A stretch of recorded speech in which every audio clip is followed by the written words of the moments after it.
Taco Tuesday, Bitcoiners leveraging their Bitcoin to be a productive member of society will go a long way to helping win over anti-Bitcoiners. Just be careful about how you do it. Yeah, maybe with that in mind. Yeah, Donaire. Okay. So with that in mind, let's maybe wrap up the show today with our good buddy Jack Mallers. And he's kind of talking about something like this. Something like this. In terms of, I think it's very applicable for the people who are here today, Bitcoiners who are here today, and how you feel about it and the wealth that you're going to be coming into and his thoughts on that, because I very much echo exactly what Jack says here. So I think it's worth sharing here. We'll watch it at normal speed. It's only a minute long, but this is our good buddy Jack Mallers. Oh, what did I do?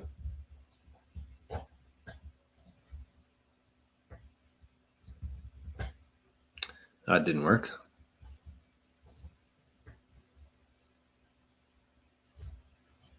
All right, let's try this again. No full screen, I guess, on Twitter. And I think that, you know, sometimes I've even grappled with, why do early Bitcoiners get to be so better off and successful versus others? Is that deserving? You know, I went through that journey myself philosophically and intellectually when I was getting into Bitcoin and had my first bull run. And for one, I don't know of any other fair system or fair way to distribute a new money and grant people new wealth than being first and early to better money. But then even more so, I do think of it as a reward to go through the journey you just described, as a form of ego death and humility. It is like rewarding the best versions of ourselves and what we would want in our peers, is people that play by the rules, that are willing to be governed by truth and reality, that are willing to accept humility. That's the type of people that I would want to have wealth and wealth appreciation in society. People that aren't on ego trips, that don't concentrate towards power, right? That don't play political games, that don't lie.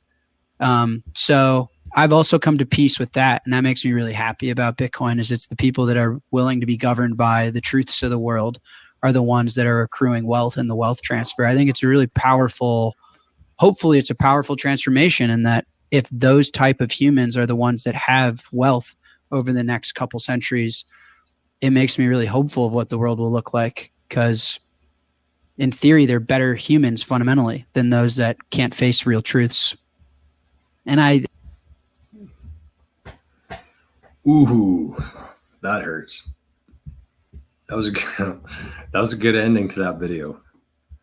They're better humans than those who can't accept truth. But if you think about that at a pretty deep level, and just think about the people who own Bitcoin today.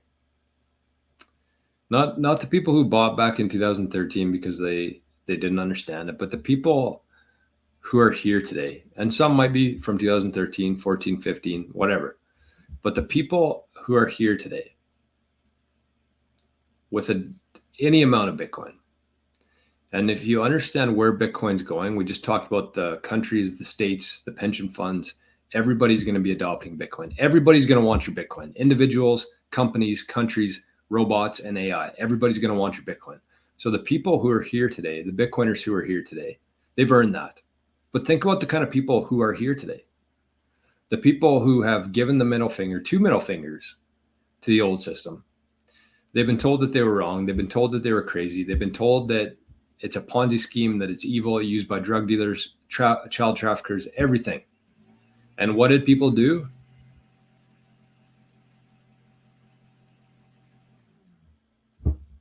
That's what we did, because we are able to recognize and embrace the truths of the world. Most people aren't. And so you're going to get a very nice reward in the future. And Jack's talking about the fact that he wants people like that to have the wealth, to have the influence in the world. And that's what's going to happen. So we're making this shift here, this transition from the evil of the world controlling the money printer, controlling the system. We're moving out of that system because it is evil. There's a lot of things wrong with that old system. And the people who are still, the people who are in that system the longest are going to have the least amount of wealth in the new system.